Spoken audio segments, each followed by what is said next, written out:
congestion control measures to the section of Portobello Boulevard and Beleng.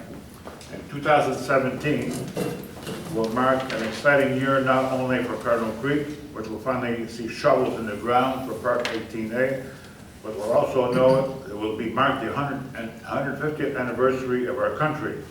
We will be launching this year's celebration on New Year's Eve at Parliament. With family, friends celebration, which will include the music and fireworks. I urge you all to visit www.ottawa217.ca to learn about the incredible events that will be happening in our city for this momentous occasion, ranging from the Brew Bull Crash, Ice in 2017, and Junior Award, La Machine, and the 105th Grey Cup, just to name a few to come. It's supposed to start from January right up through the whole year. In closing, I want to thank the association for the work that they've done for the betterment of Cardinal Creek, and I look forward to celebrating 2017 along with all of you, including the return of Canada Day and Victory Island. Thank you. Thank you, Andrew. On behalf of the Cardinal Creek Community Association, we'd like to thank Bob, Andrew, Gary Frost, Steve, and all elected officials for supporting, and the Mayor of Ottawa, Jim Watson, for supporting the money that's going towards the construction of the pathway. Without this pathway, we'd be waiting for 2032 to have this park built. So we're very, very pleased that it's going to be built in 2017, Canada's 150th birthday. So we'll have something to celebrate on that day, perhaps in the park. So thank you. Jason, would you like to provide an update for Councillor Stephen Blais? So as Sean mentioned, my name is Jason Koulis. I'm here on behalf of Councillor Stephen Blais, who apologizes he couldn't be here tonight. He's presenting the Order of Ottawa to our good friend and former mayor Brian Coburn. Yeah, so that's quite exciting, and he's well deserving of it. So I don't have a prepared statement per se, but I first off want to thank you guys for, again, the incredible work you always do, and thank you for inviting us and having us here, so we always appreciate that. I do have a pretty big list of updates in terms of planning and infrastructure and some of the things that have been going on in our area, so I'll probably go through some of those, and then if you have any questions or concerns, let me know, and I'll try to answer as best I can. So. Right off the top, major transportation network updates for us that mostly affect around the Avalon areas, the Brian Coburn extension out to Navan Road. So, as you may have known, the city's investing $26 million into extending Brian Coburn from Mayor Bloom Road to Navan Road. So this is a big highlight because hopefully it's going to take a lot of the stress off Innis Road and the 174. So basically, it's going to be a pretty serious commuting artery for the area here. So the idea is if you're commuting east to west, you're going to take Brian Coburn, and if you want to go shopping, you're going to stay on Innis. So everything is going pretty well. It's expected to be opened up to what was formerly Balfour, which is now I believe Frank Bender, by the end of this year. And then they're continuing construction from Frank Bender to Navan Road. So very much looking forward to that. There'll be roundabouts built at Frank Bender as well as Navan Road. So apart from a few stop signs over near Chaparral and just over here at Esprit Lake Ridge, it's going to be pretty smooth sailing. We're not going to replicate the bit of the setback we have with the stop signs now. So that's pretty exciting. The Marion Blue widening is pretty much finished now. I think there's a little tiny bit of landscaping that will probably finish up in the new year, but that was again another $8 million project that we're glad to see, along with the roundabout that has really sped things up there. 10th line widening, it doesn't so much affect here, but we put in $5 million to widen where it used to taper down into one lane pretty much at Harvest Valley. We're extending that to 4 lanes now, so that's using a lot of traffic flow through there, and it's accommodating the new neighborhoods of Avalon West and the new Mattamy Summerside subdivision. And the mall that went in there with Sobeys. That's a bit further on, but that's pretty exciting too. So I'll get into some of those details, but that's right. It will accommodate a lot of the traffic from there.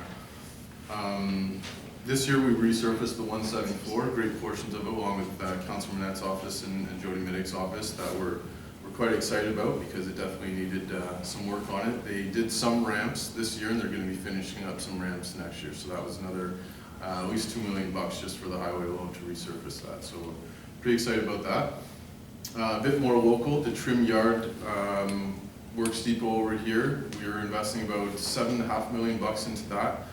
It was to be a phased project, but we were able to gain some efficiencies and kind of combine the phases to get it all done in one shot. So there's going to be a great big new administration building, which will bring some jobs and some people working here in the East End. New sand and gravel storages, new fuel pumps, and more of a works yard to store equipment. So with an ever so expanding community, as you know, Cardinal Creek Village, Shadowlawn, Summerside, a lot of Orleans, all Renault in that area.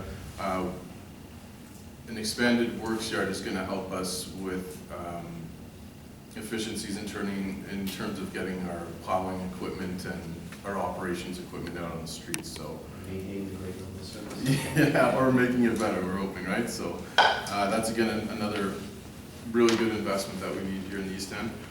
Millennium Park expansion is pretty much all finished up. I think again there's some landscaping and stuff to do there next year, but for the most part it's all finished. You know, we opened that up this summer, the splash pad, to huge fanfare. You go out there on a hot day and there's hundreds of people out there. The stadium is incredible. It's very welcome here in the East End. I mean, coming from a former football background myself, it's really nice to be able to host. Cumberland Panthers hosted all the championships, NC and the CAFA championships here this year, so it's nice to be playing championships in the East End. Councillor Blais hosted the first All Saints Bowl between St. Matt's and St. Pete's. We got a crowd of at least 1,300 people out there, so that was really exciting, and it's being put to good use. People are pretty excited about it. So. Another big highlight, the François Dupree Recreation Center is undergoing an expansion right now. It's another, say, $5.5 million. Create a big gym, some more, kind of usable space. So that is going along very well. The councillor did a tour not too long ago, and we expanded the parking lot as well. I know that was a bit of a concern, so I'm sure that's widely welcome. So those things are going along pretty well. Adjacent to the François Dupree Recreation Center is going to be a new fire station. So we're just starting to basically circulate the draft plans of it. They'll be putting in an application very soon. This location was chosen, as you know, to basically again accommodate growth and accommodate the response times. I guess the closest one to here would still be on Charlemagne.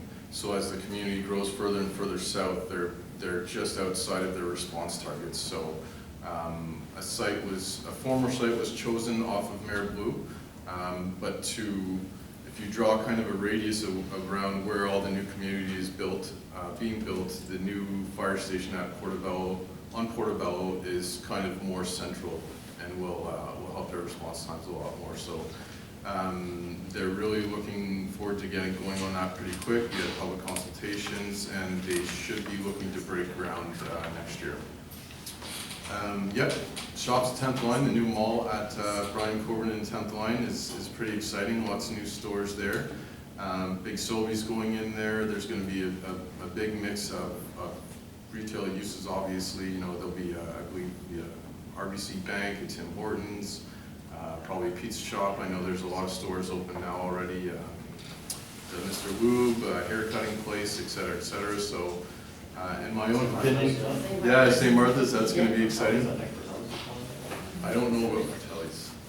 Another St. Martha's, or they're moving? No, they opened another location there. Right by your house. That's my favorite. So It's already open. In I guess a bit of my own bias, it's nice because I live off Brian Coburn and I can actually walk to get my groceries now instead of having to drive to Metro or whatever. So it's good, it brings jobs, it gives you a bit more choice in your local retailer. So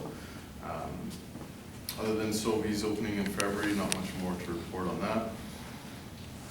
Traffic and safety, I could probably talk about traffic and safety for a while. Sobeys has been moved to March because the owner is having a baby in February. Wow, is that that's which one, Eric? Eric, yeah. Awesome, okay, I didn't know that. Not in person, but it's quick. Okay, I'll have to send him a where was I? Traffic and safety, yeah, I could probably talk about traffic and safety for a while. It's been, as I'm sure the councillor, Bob's office would know, Councillor Manette's office would know, it's a never-going challenge. This year, both councillors' offices have implemented a whole bunch of new tools